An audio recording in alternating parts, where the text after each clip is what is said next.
So if you've got $2,300 a month of Social Security coming in and you're spending $4,000 approximately a month in expenses, there's a gap.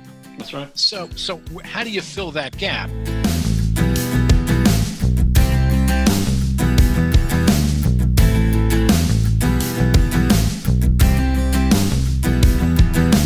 Welcome to Getting Money Right, a show dedicated to helping you achieve financial freedom through education and inspiration so you can be free to pursue your true life's purpose. We are your hosts, David Thompson and Leo Sabo, and in today's episode, we have author Harry Stout back with us. Hi, Harry. Thank you for coming back for a second episode. Glad to be here, David. Thank you. And I say a second episode, this is probably our sixth or seventh episode, because every time you write a book, Harry, we have you on and we do multiple episodes because there's so much rich content. And so in our last episode, we talked about your book, Today's Annuity Products. I'm going to pause there for a second. Today's annuity products. In today's episode, we're going to actually talk about some of the difference between yesterday's annuity products, the 80s, the 90s, and today. We're going to talk about today's annuity products. Well, we introduced it last time with your book, Today's Annuity Products, a tool to create protected lifetime income. So we recognize that there's a tool out there. We recognize that it is a fairly financially sound tool because it's with large insurance companies. I'm thinking AIG, I'm thinking Zurich, I'm thinking these companies that you may recognize from the news that are, hundreds of millions of dollars in value, right? Their capital. And so there's that, and they're regulated by the government, and there are some guaranteed funds that are set up. So we talked about that there's this tool out there, but in today's episode, Leo and Harry and I are really going to talk about where does this tool work for you? When does it fit into your financial life? There are some, we talked about the benefits and we talked about the negatives, but we didn't get into the nuance of the what's going on in the world today. What are different people saying about annuities, and where would it fit in your financial life? So, Harry, welcome back for this second episode. We've gotten feedback as people listen in to the first episode, and people are saying, hey, we want to go deeper. We want to understand more. We get what it is now. We get the fixed, we get the variable, we understand the tax deferred abilities, but when would I use this? And I've heard good and I've heard bad. Okay, so I'm saying all that. Welcome back, Harry. I just want to say thanks again for being here. Well, David, I'm always great to be there with you and Leo. And let's have fun today. Let's go through and look at some of these questions your audience has, and I'll do my best to provide them with the answers. Awesome. And then I'm also going to say this at the top of the episode. I'm on financialverse.com right now as we're talking. This is Harry's website, financialverse.com, and I'm looking through, because we're not going to get to cover everything in today's episode, so I want to put this on the front end. We're just going to have fun and chat about it, but you have great resources with links that talk about people's employee benefits, that talk about financial resources, even referring to the Consumer Finance Protection Bureau, credit and debt tools, insurance, advisors, understanding how to find an advisor. So I'm pointing people to your website. I'm pointing people to gettingmoneyright.com. I'm pointing people to leosabo.com. Look for more. We're not going to cover it all in today's episode, but I think we're going to have some fun. And I'm also going to say, if you want to keep learning, go to the Spend To tab in Harry's website, financialverse.com, and just commit to spending 2 hours a week, which is only 17 minutes a day, learning new financial habits. And in a way, we do that with Getting Money Right, where you've got a 30-minute episode every week. But Harry, every day, puts 17 minutes of great resources and tools and content in front of you to change your habits. So commit to spend time with Harry in that regard. Okay, Harry, let's dig in just for a minute on, in my mind, the big questions. I'm in my 30s, and I'm thinking about retirement, and I'm thinking, how much should I be planning for retirement? Now, I know you can't answer specific for David Thompson, but I'm looking at, I've got another 30 years of accumulation, but when I get there, and what are the people today? What are people spending today in retirement? How do we even begin to formulate an idea of how much we should be planning to spend in retirement? All right, so let me try to give you an example, and I'll as we look at this, there are some sources where you can go, David, to understand what households spend in retirement. And let's start there. If you go to the Bureau of Labor Statistics and you take a look at the information they provide on what a household with two people age 65 or older, how much do they spend a year? Well, they spend about I think it's $45,000 a year is the approximate number. By the way, younger households spend $63,000 a year. So That's not surprising. Yeah. That's not surprising. No, it's not. And but those of us who have kids and all the other issues of life, and maybe the house is paid off, a variety of different issues, and they go through the composition of what those numbers are. But say $45,000 a year.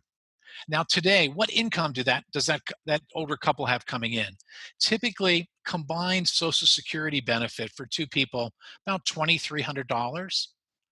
So if you've got $2,300 a month of Social Security coming in, and you're spending $4,000 approximately a month in expenses, there's a gap. That's right. So how do you fill that gap? Now, you at age, being a much younger gentleman, as you sit there, you need to look at this and determine what you think you're going to spend in retirement, what benefits you're going to get from not only Social Security, maybe you're lucky enough to have a pension. There are some other things that you have, but you need to compare the outflow and the inflow, and that's the way you kind of begin to have the conversation to see what kind of challenge do I face, and how much am I going to have to accumulate to generate that income for me when I go to stop working. Well, and I love this because this goes into conversation that Leo and I have had in our investing episodes and obviously in our budgeting episodes, because I believe that our listeners have a fairly deep understanding in budgeting and putting a plan in place. But now that they know what they should be planning for, about $4,000 a month in expenses, and obviously that can fluctuate based on lifestyle. Every person is going to look at their own situation and be making different decisions. Absolutely.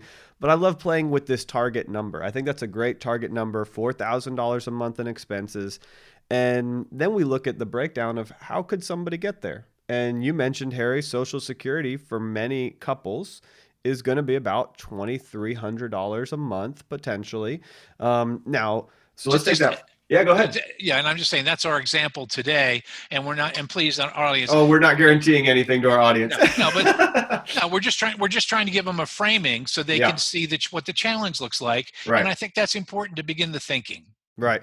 And this is awesome to me, because now that we have this framework and we're saying maybe it's $4,000 in retirement, you could attack that in a bunch of different ways. So let's say that over the accumulation of your life, you accumulate and you invest all of your money into 4 rental properties, and those 4 rental properties are all giving you $1,000 a month of income in retirement. You're getting $4,000 a month. So real estate is a viable way to think through this.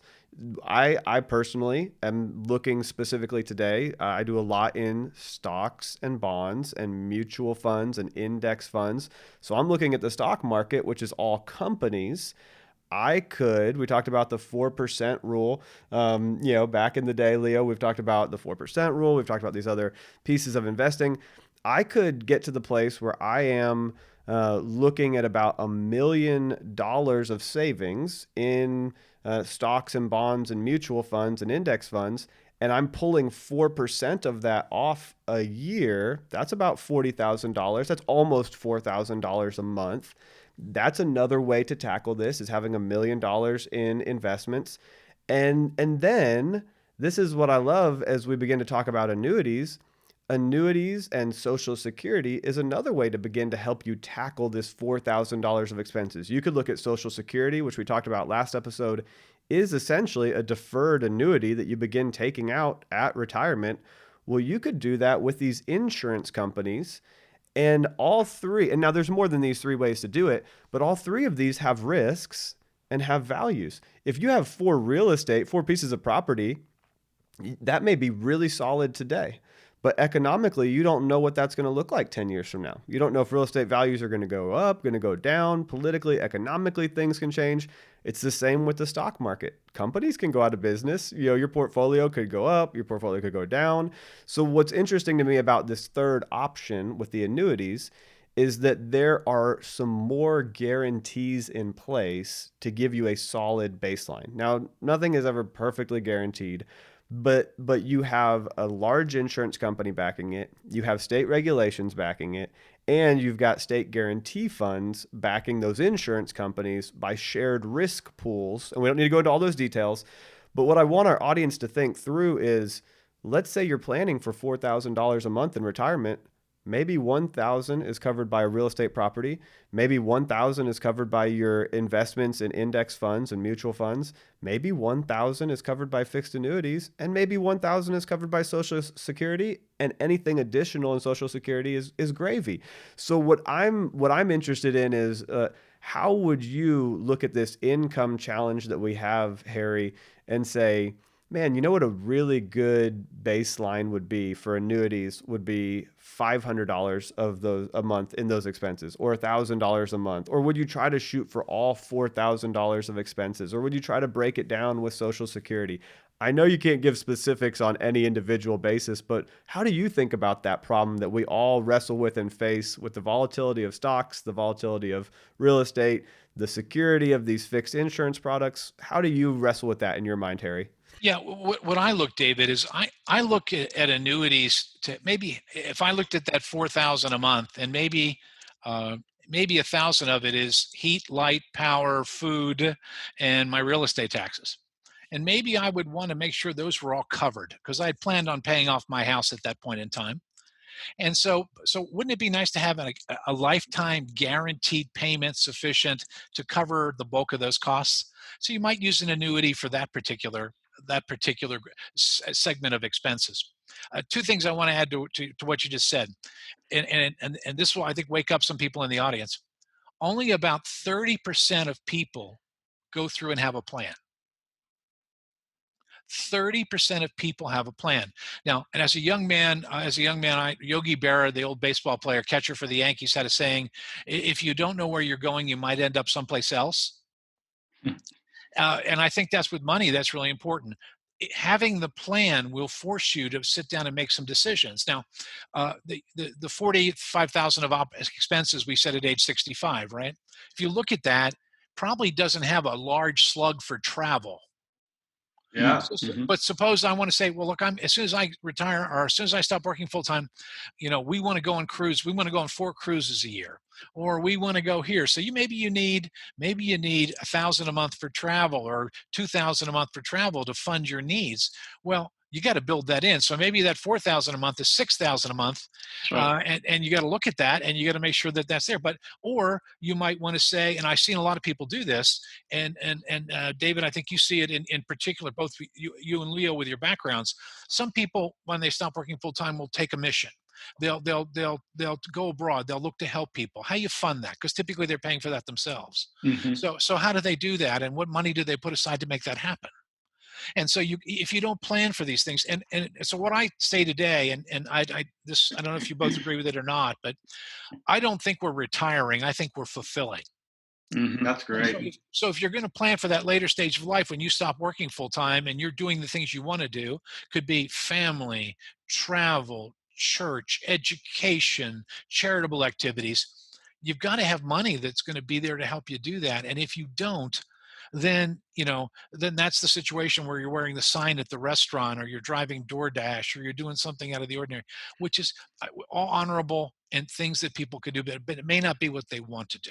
I think it's a byproduct, because what you said about only 30% actually planning is that's the result of it, unfortunately, is that you see people who are ill prepared.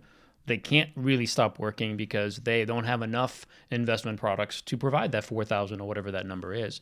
And it's interesting that I don't believe I've ever spoken to anyone that said, in retirement, I'm going to spend half of what I spend today. If anything, they want to do more. They want to be more free to do the things they couldn't do while they were working. So it's really, honestly, most of the time I would think that you actually spend more time and more money. So you should really kind of plan that way. Well, no, I don't disagree with you. And I think it depends on the income level of the household. And if you've got a very successful household, maybe what their spending is going to be in retirement might be substantially less than what they had before. But the lion's share of households, middle America households, I think you're going to spend close to what you were spending when you were working. That's right. Right? You are, and I don't disagree there. Yeah, well, and I think that's true. And I think it all comes down to the planning, because right now I even look at our situation, and if we're saving 15% of our income every year for retirement and for long-term saving, well, when we get to retirement, we're not going to be still setting aside 15% of our income for retirement. So that's a 15% reduction in our quote unquote expenses. And if you've paid off your house, you won't have the mortgage. Hopefully you've paid off your cars.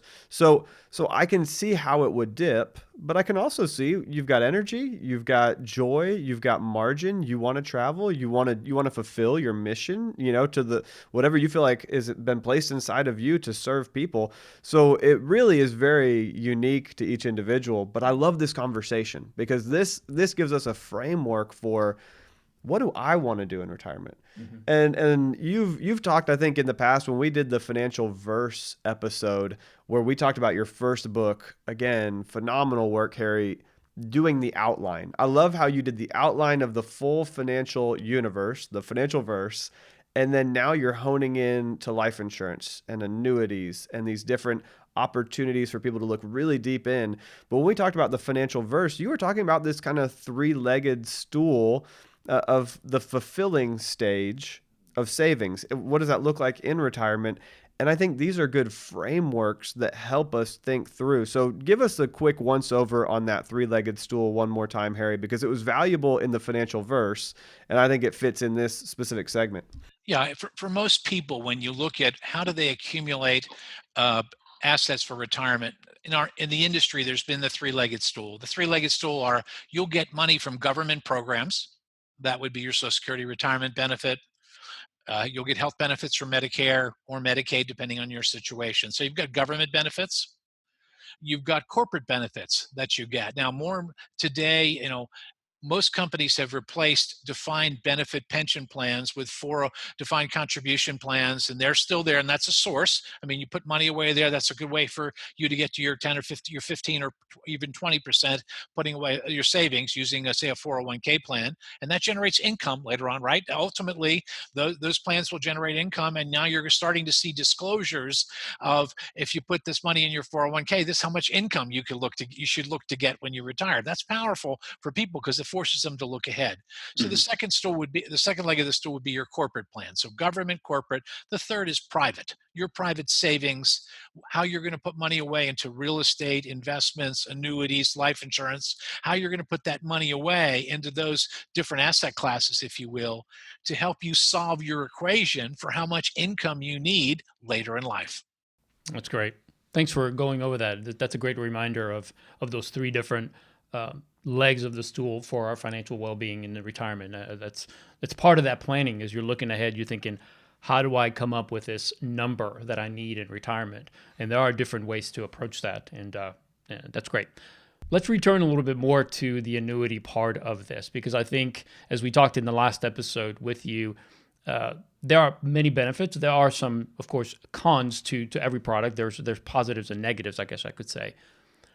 But part of the feedback we received, and some of the things that I know I have come across in my own coaching and connecting with financial planners and friends that I have that are in the industry, is that there is some negative connotation and some negative press about annuities, and some, unfortunately, are true and some are not. So let's dispel some of that, because what I don't want is for people to hear annuities and then have that barrier in their mind because something they heard from someone said that's the worst thing you can do.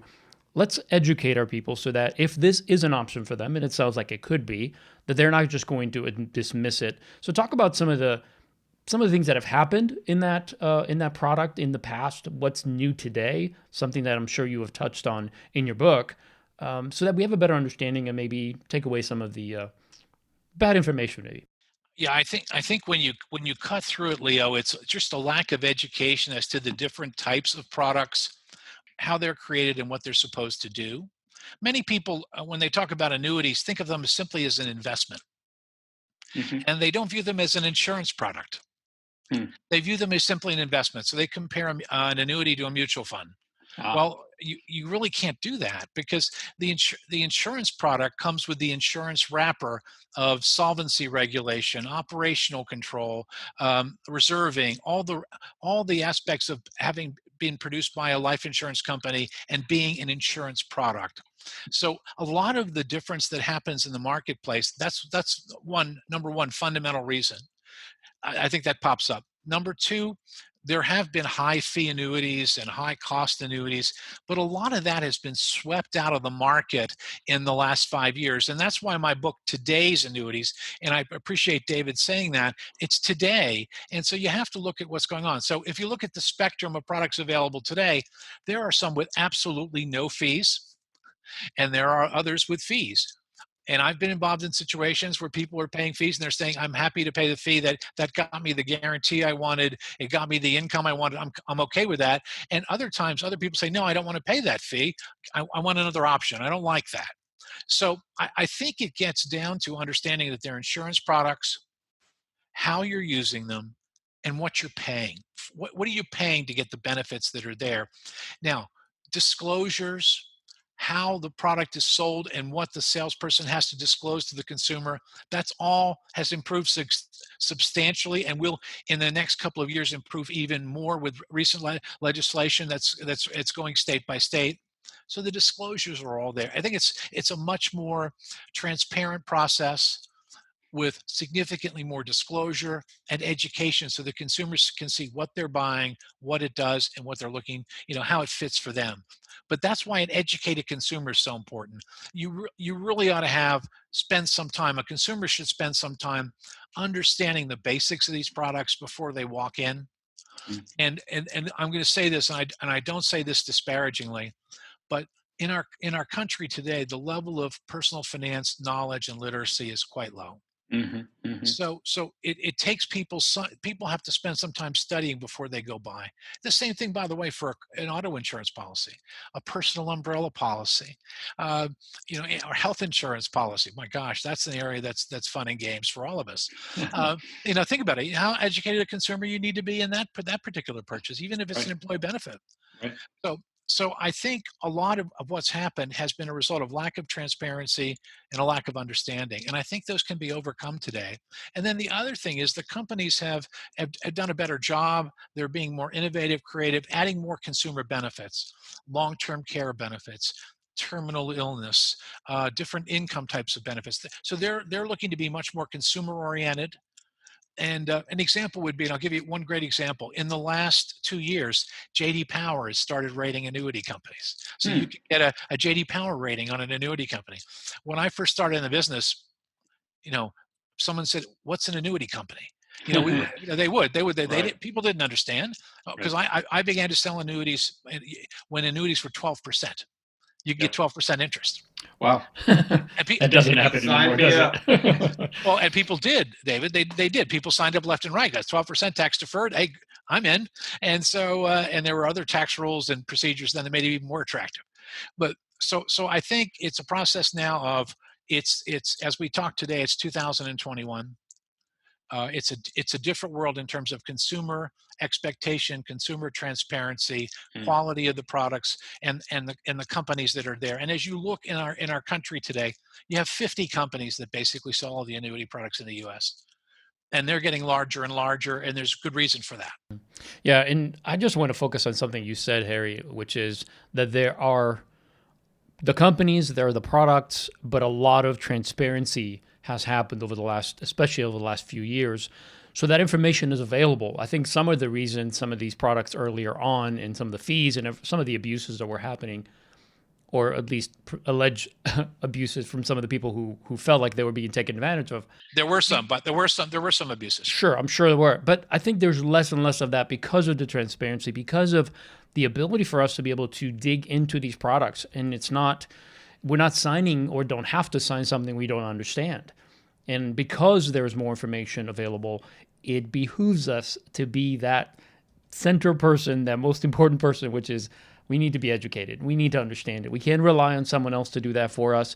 This is just part of our responsibility to manage our resources. I don't want anyone out there listening to this thinking, I just need to buy an annuity to cover 25% of my needs in retirement. No, understand if that is true for you. Understand the protection, understand the fees, understand the cost, your investment, all of it. It might fit your needs. It might be a portion of your portfolio, but it might not. And that's completely up to you, and you can't blame anyone else if it doesn't work out your way. So let's not be ignorant. Let's be learning and educating ourselves so that we are better at investing, so that we're securing what we're doing and knowing that as much as we could and as much as we have been able to, we've done and made the best decisions possible with the information we have.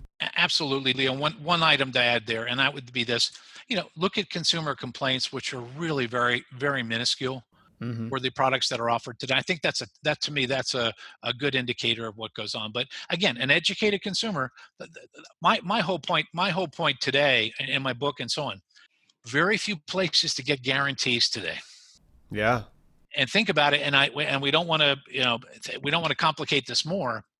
But if we went into negative interest rates a year from now, having a product that paid me 2% a year might look pretty powerful. Yeah, especially if I've got to pay 50 basis points to it's like if you're in Europe, I'm paying 50 basis points to the bank each year to hold my money. You don't want to do that, right? It is amazing that they reached negative interest rates in Europe. Basically, you are paying the bank to hold your money. Yeah. That is amazing to me. Like what you're talking about is where the insurance company pays us 2% while they hold our money. In Europe today, there are banks that they are having to pay their money for the bank to hold their money. It's crazy. I mean, I get it. I understand economically how it works, but it's something you wouldn't have thought we'd ever run into. And we are not immune from having that happen here in the States. Right. No, totally agree. But again, I think just building on Leo said, you got to understand what you're buying. Yeah. And again, if you know your plan, if you're working with a qualified financial professional, you know what your goal is, you know what your income levels are, you can see how this fits in. And like with any financial product, all the old, going back to your basket of eggs, all your golden eggs, you don't want to put them all in one basket. You want to make sure you got diversity in all you do.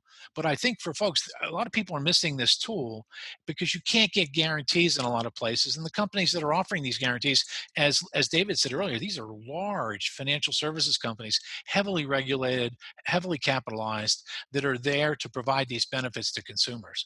And so they're there to help out.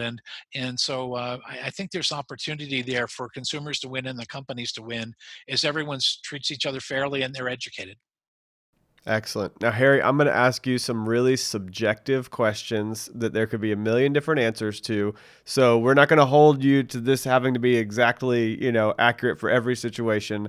But in general, at what annual income range would you recommend a family start looking at annuities? Would you recommend an annuity to somebody earning $20,000, $50,000 a year, $100,000 a year? At what range would you start to say, hey, this is definitely becoming a more and more attractive option that you need to be looking at in your mind? Well, I don't know if it relates to income level, David. That's great. Because I'd look at the assets that person has, because there are plenty of households in our country that have lower incomes but high assets. Yeah. So I mean, I think, and again, what are you looking to do with the annuity? How does it fit into your plan? Where does it fit to providing income for you or accumulation? Yeah, that's interesting. Where would you go on the asset side? What size of assets or net worth?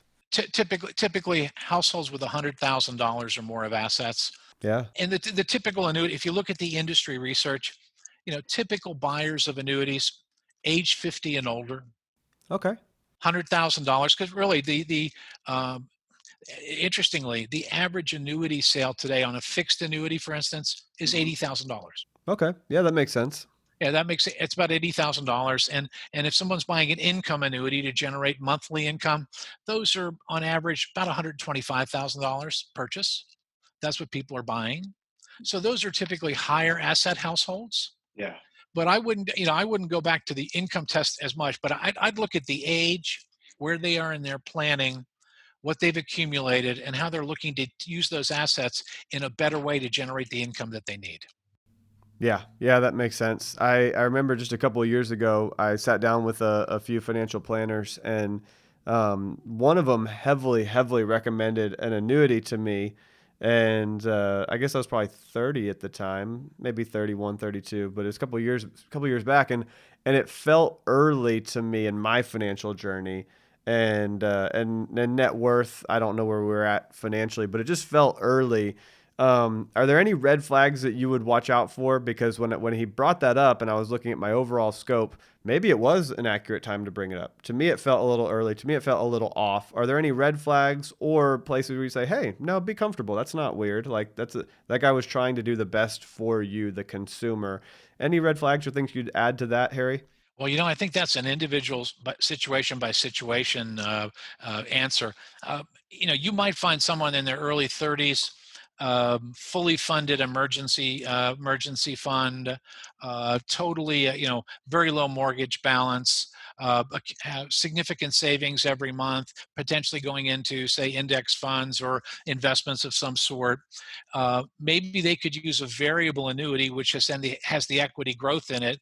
Maybe that's a way to pick up tax deferral on those equity savings that they were making every month, those equity investments. And maybe the annuity could be a good wrapper for them, and that could be a part of their overall strategy. So I can see how that might fit, but in order to reach that answer, you have to do sufficient information gathering to see where that individual is, other sources of assets, income, where they are, to make that recommendation. So, it's like just a thought. That's good, Harry. So as we wrap up, I do have one more question before we close, and that is, if someone were interested in buying an annuity, and of course you said that most people who buy an annuity are 50 and up, but what if somebody is, let's say, in their early 40s and are considering to look at it and decide to do it? Are annuity products always bought as a cash type of, so they need to bring $100,000, put it down and buy it? Or is that something you can invest in like you would in a savings investment where you're putting certain amount per month until it builds up, and then at a certain age you can start taking it out? Yeah, Leo, you can buy them that way. The annuities can be bought two ways. They can be bought with a single premium, or what are called flexible premiums, putting in so much a month. Or many of the flexible premium contracts, usually you have to start out maybe with a $2,000 initial down payment, and you can make subsequent deposits into the contract. Some companies have minimums. Maybe you have to put 500 in at each time. Others maybe have lower minimums, but you can buy an annuity either way. Okay. And for instance, in certain markets, there are annuities that have been designed for the teacher market, for instance, where teachers put in an average of $6,000 a year. They do that by payroll deduction, and that builds up on a tax-deferred basis for them for their retirements at later years. Specialized products, different set of restrictions around it, but you can do it. You can do it both ways. So if you have someone in your audience that's looking to do it, you could do that both ways. But again, to make a decision like that, you really need to sit with someone to make sure your emergency funds in place, you got your life insurance you got your protections in place before you go ahead and make that decision. That would be my suggestion. That's a great place to kind of land this plane. Regardless of what you're thinking out there about your retirement and your investing for retirement, don't put the cart before the horse. And what we mean by that is make sure that you have a plan. As Harry said, only 30% of people actually plan. And that's not just for retirement. Realize that if somebody's not planning for retirement, there's a good chance they're not managing their money by a plan either. So our suggestion is start with some of the basics, build savings, build an emergency fund, have margin, begin to invest, do so by learning how to invest, by diversifying your investment, by looking at different products. Maybe annuities will fit at some point, so become educated. Buy Harry's book. That will be a great place to start, where you can learn what annuities are all about, the types of annuities, as we went through in the last episode. This is just great information for you to become more equipped on how to be a better investor, how to set up your own financial well-being for years and years to come. Harry, thanks so much for taking the time, not just this episode, but the previous, to be with us. We know that every time you're on, you're adding value to our listeners. And of course, the continued content creation that you're doing is just amazing. So please continue. We love to continue to learn from you because you have so much to give. So thank you for taking the time to be with us today. Much appreciated. It's always a pleasure being with both of you. Thanks, Harry. You're welcome. Well, thank you so much for joining us for this episode. We hope you enjoyed it, that it was beneficial to you. If you did, we would love if you would subscribe to our podcast, either on Apple Podcast or any other podcast app that you're using currently. And if you like what you're hearing, please rate and leave us a review so that more people will find Getting Money Right and benefit from this content. Don't forget to visit thefinancialverse.com, where you can find out everything that Harry's doing, all the great content that he's continuing to produce, and the education, the financial education he's providing through that website. You will find that it's of great value, and we really encourage you to go there. To gain access to this podcast show notes, find financial tools and other relevant content, visit leosabo.com, where you'll find me and everything I'm up to. And also go to stewardshippastors.com. That's where David hangs out. He is writing a book, Jesus on Money. Make sure you check that out. And then if you're interested in biblical financial stewardship and teaching others how to do it, David is focused on doing that and helping pastors and church leaders to do that. So check out stewardshippastors.com. Well, again, thank you so much for joining us. We look forward to having you join us next time so that together we can keep getting money right.